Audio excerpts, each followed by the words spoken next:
FSN Radio. It's all about what's next. Go to financialsurvivalnetwork.com and sign up for your free weekly newsletter. You'll also get 3 free reports. The Financial Survival Network.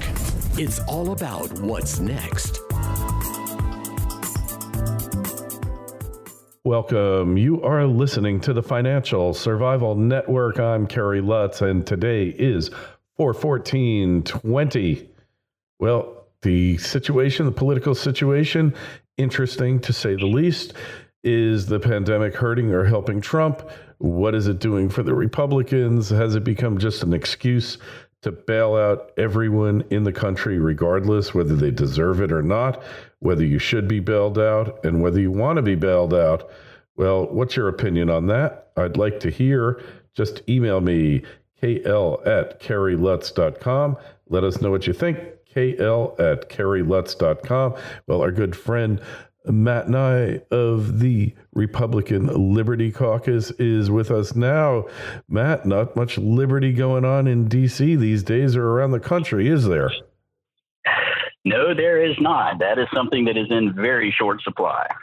Yeah, so what's your take on it? Is this temporary? Is this just a big power grab and people are going to go along with it? What do you think?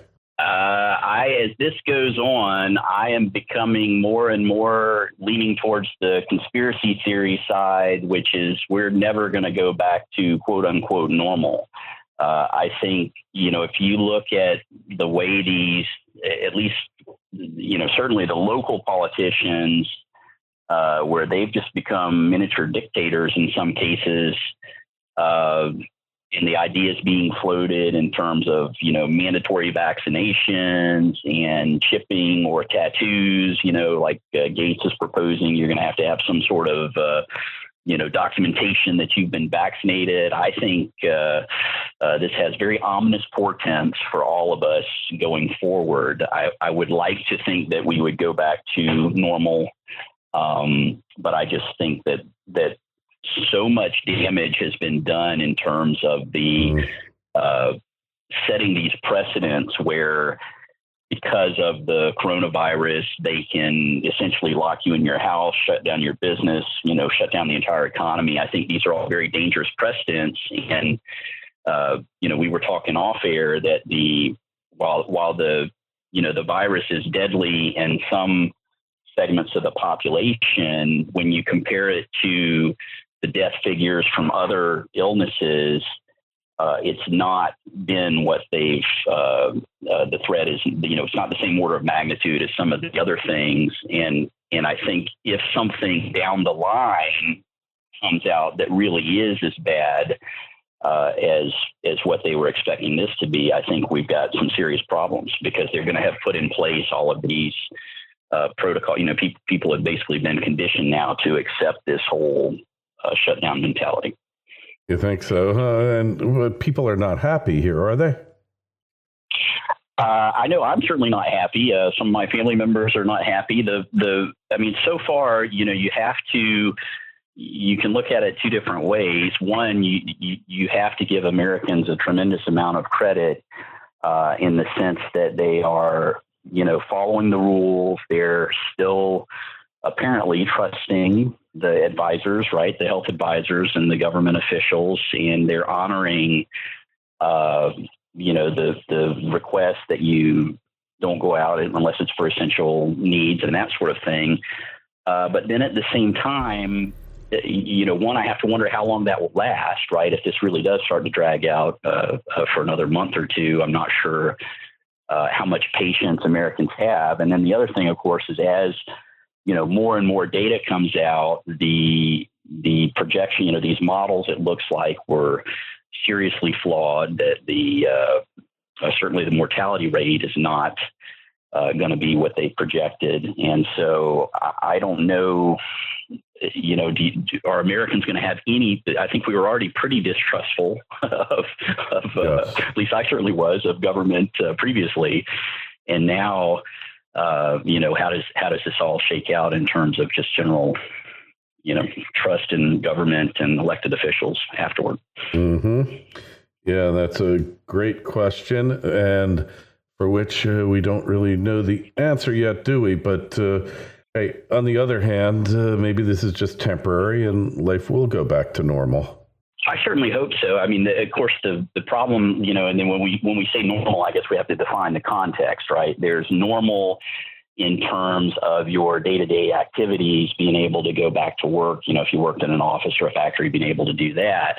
But then, of course, we both know the economic ramifications. In that sense, it will take a long, long time. I don't think we ever get back to quote unquote normal, if by normal we mean, spending money that we didn't have as a country, at least at the government level.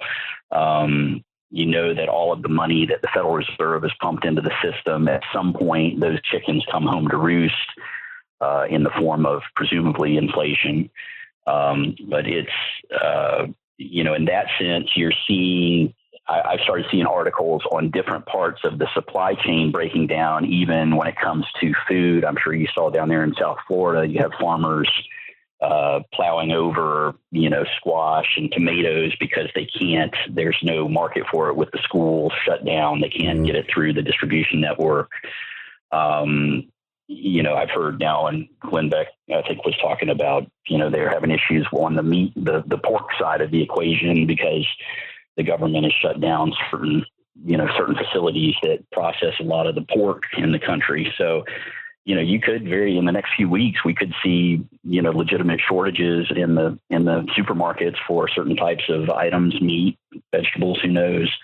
So the question is, how do these businesses come back from that? I keep hearing these people say, oh, we'll just restart the economy. Well, it's not like you just turned your car off and then you turn it back on. I mean, some of the financial damage, the ramifications to this stuff are very far reaching, and some of these businesses aren't going to survive. And even with all the money from the stimulus that they threw out, the CARES Act, it'll take weeks or months for them to get some of that money. I've already heard, that some of that, the businesses that need it most are the least equipped to apply for those loans and get what they need. And so I think, we're going to look back on this and say that the economic, the lives lost from depression, suicide, you name it, related to the economic damage are far going to outstrip, what the virus, how many lives were lost to the actual virus. Yeah. And when we look at it, it certainly looks like we've crossed the Rubicon, if you will. The infection rates are way down. Yes, we've got people in the pipeline who are still dying and still increase of the disease. But it's important to realize that these numbers are history. They aren't future.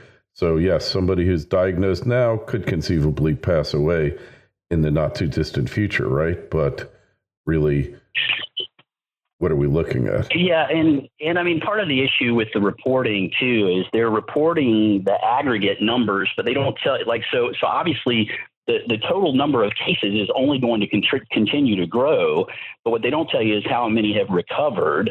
So if you had the reporting with, okay, we've tested this many have it, this many perished, and this many recovered, that would give you a much better picture. But the way they are reporting these things, it's very, lopsided, to say the least. So that part is frustrating. And then the other thing that's so frustrating to me is they keep referring to, we've got we believe that a large segment of the population is infected, but they're asymptomatic. And then so depending on what that percentage is, that blows up the mortality rate. Obviously, if you have 50% of the population walking around infected, but they're not showing symptoms and they haven't been tested, that suddenly makes your mortality rate a fraction of what they're currently saying it is. And then you go back to the cost benefit analysis of, okay, if the numbers were off by that order of magnitude, was shutting down the entire economy for a month or 6 weeks, whatever it's going to end up being, was that the right call? And I think the answer is going to be no. And, it's going to be very interesting to see the political ramifications of this, how it all shakes out. I know, we're the Republican Liberty Caucus. So, We have, we can count on the fingers of two hands how many advocates we have in the Congress and the Senate. And one of those, of course, was Representative Thomas Massey, who stood up and he just simply asked for a roll call vote on the CARES Act. And when I saw the news, I think he had alerted leadership the night prior, 7 or 8 p.m. the day prior, that he was going to ask for that. And I saw it start hitting the wires, very, very early the next day. And I think I posted on Facebook at about 6 in the morning, Thomas Massey will be the most hated man in America by the end of today. Mm-hmm. And sure enough, I mean, just because he asked for a simple roll call vote to get these people on the record and, presumably to have some sort of discussion or debate about the single largest spending bill in the history of the country, he was just berated. I mean, Trump, everybody, you got President Trump and John Kerry both agreeing that, he's an a-hole. So that was very, very discouraging to see the way that he was treated. But I think when people look back, they're going to, he will end up looking like a hero because I think, again, all of this, the decisions being made were based on bad data. And if people had just slowed down a little bit, maybe, some of these missteps could have been avoided. Yeah. So we look, the whole country basically shut down. I think there's 5 states that refuse to go along with it. And those states seem to be doing fine, but others, right? Yeah. And that shows the failure of the one size fits all approach, right? So again, it goes back to, social distancing standpoint, North Dakota, South Dakota, those aren't New York City. Yeah. You don't have people on top of you. You got miles and miles of space. And so, again, if this had been handled in a slightly more methodical approach in terms of, okay, who are our high risk segments? Obviously the elderly, people with underlying health issues, it sounds like they've tied it to now, hypertension seems to be one of the things that leads to the increased mortality. So, obviously isolate if you're in one of those groups, self-isolate. But this whole, like you say, the notion that it just seems like some of these governors are trying to one up themselves, right? It's like, hey, we're going to, no, you can't, go to the ball game or whatever, you saw the video of the guy playing ball with his wife and daughter in Colorado being arrested by the authorities there. And now I guess they're talking about, I saw one going door to door. Some of the things, it's very Orwellian. Your local government is going to, that's what it was. Somebody mentioned yesterday, one of the news articles was they were talking about if you as a parent are infected, your child is now at risk, and they may want to send Department of Children's Services in to take your kid away so you don't make them sick. I mean, how crazy is that? You're getting out total there. Madness. So complete and utter madness for sure. So when do you think the lockdown is going to end here? FSN Radio. It's all about what's next. OSI No Resources is a Ross Beatty-backed gold exploration company in mining-friendly Namibia. OSI No's district-scale land package is situated near 2 producing gold mines, one of which OSI No's management team previously developed and sold to B2 Gold. OSI No's founders and management are experienced mining professionals who have already successfully developed and sold 2 companies in the past 7 years. OSI No has a tight share structure, and with its current treasury, it can self-fund the advancement of its gold discovery into at least 2022. This is an exploration company with drills turning that you'll definitely want to pay attention to. OSI No trades in New York under the ticker OSIIF and in Toronto under the ticker OSI. To learn more, go to OSINOresources.com. That's OSINOresources.com. The Financial Survival Network. It's all about what's next. I think that people are going to start getting pretty tired of this. I think like it or not, Trump has planted the seed of May 1st. maybe that wasn't his intention, but I think most people are willing to give it to the end of the month, beginning of May. I think most people will roll with that. But man, if they come back on May 1st and say we got to do another month, I'm just not sure that again, as the data, keeps coming in, again, it looks like this has all been dramatically overstated. And then they keep saying, oh, well, these models assume the shelter in place stays intact, but it doesn't, the math just isn't there. To me, it doesn't add up. So. No, to a lot of people, it doesn't, Matt. When you look at Texas, this week, Governor Abbott's going to be signing an executive order reopening the state. The second largest state by population, second largest state by size, and really not a lot has happened there. Yes, people have died, but we don't even really know whether people died from COVID-19 or not, because the CDC has basically said, when in doubt, it's COVID-19. It's still in doubt, it's COVID-19, right? And how disturbing is that? I mean, that's, again, going back to the question I posed earlier, was, are Americans going to trust their government after this? When you see government agencies telling healthcare providers to do that, it's just stunning. It's kind of like, hey, we got to make this fit the narrative, like you said. So everybody that, you get hit by a bus, oh yeah, he had COVID, like you say, he could have had it, been asymptomatic, had it, been over it, whatever. Get hit by a bus, no, that's COVID-19. So it's very disturbing. There's no, and that's why, again, I'm not normally a conspiracy guy, but I do, when you see things like that are so blatant, it does kind of make you wonder if there are some, bigger forces in play, or if this is some sort of,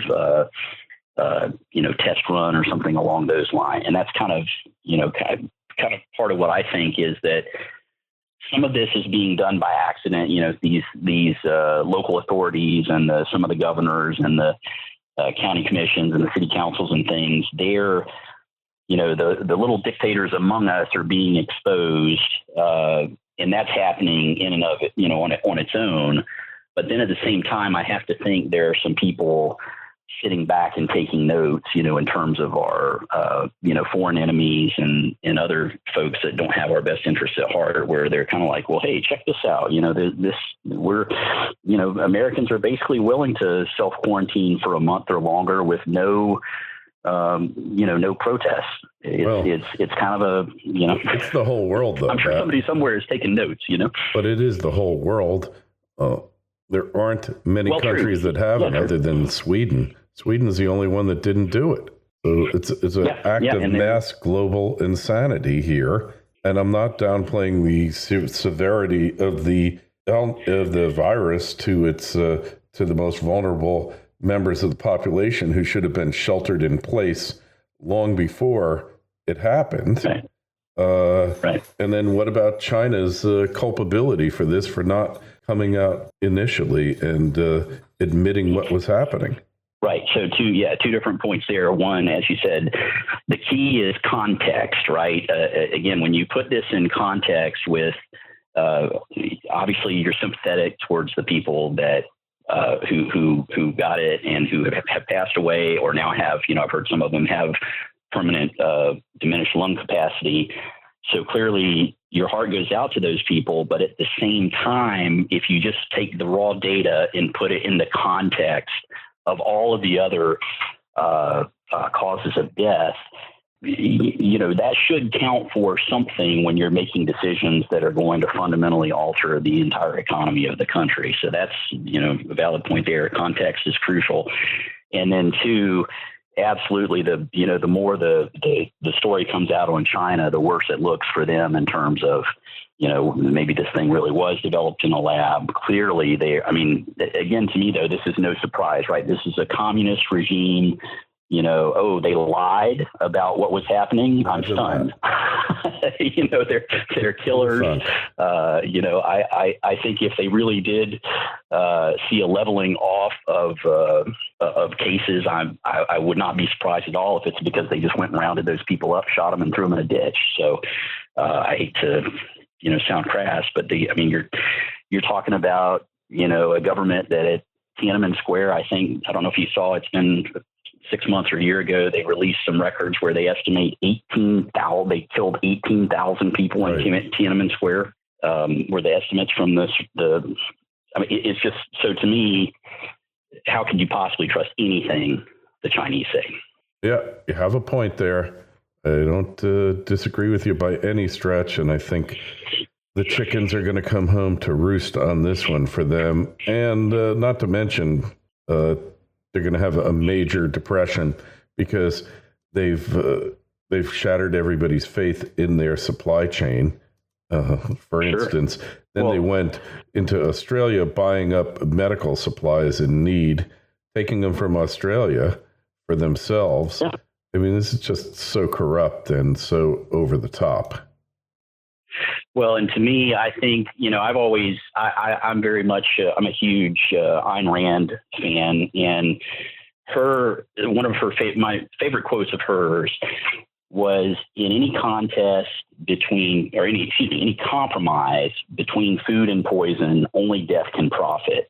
Mm. And I've always wondered why we ever started trading with China to start with. And this is kind of like if you look at and I know a lot of libertarians, traditional libertarians are for, we should trade with everybody and that'll bring them around to the light to see capitalism and all that. And I think what you've seen repeatedly now is North Korea, Cuba, where you completely cut them off from a trade standpoint. They basically stagnate and starve. Cuba's stuck in the 50s, North Korea, you see the satellite photos where it's all black. But then you look at these countries where we've tried to compromise, like China, and what you end up with is because they don't recognize human rights, they essentially use slave labor to produce things cheaper than countries that do recognize basic rights. And you end up in the mess that we're in now, which is, like you said, we've got all the production has been transferred to China for a lot of these medical supplies and prescription drugs. And, then you find out, like you say, they don't have even a basic concern for, safety. I mean, they were talking about some of these lab animals, I guess. They're experimenting on them in the lab, and then they take them to the wet market and let people buy them for consumption. I mean, can you imagine here in the States if we had, we're working on a potentially deadly disease, and we're going to discard the research specimens by sending them down the street to the local meat shop. I mean, it's just pure insanity. So. That's pretty sick, boy. Yeah, well, hey, things are always darkest before the dawn. Let's hope for a better day. People want to find out more about you, Matt. Where is the best place to go these days? So our website is rlc.org. We're actually in the process of endorsing a lot of great candidates across the country. We've got a board call coming up this weekend, in fact, to vote on some. We've got a great guy named Matt Gertler in Georgia that's currently a state rep that's running for Congress, and we're going to be endorsing him, I'm sure. But yeah, we're trying desperately to get us some solid Liberty Republicans that'll stand up like Thomas Massey did and just ask that we, maybe put a pause and think through some of these votes before we take them. A nice thought. Hope you're right. Any questions or comments, emails? The email address is kl@kerrylutz.com, Twitter feed @KerryLutz, Facebook page, Financial Survival Network. Visit our site, financialsurvivalnetwork.com, and sign up for the newsletter. Matt, really appreciate you coming on. We'll talk to you again real soon. Sir. Always a pleasure. Thank you. FSN Radio. It's all about what's next. Go to financialsurvivalnetwork.com and sign up for your free weekly newsletter. You'll also get 3 free reports. The Financial Survival Network. It's all about what's next.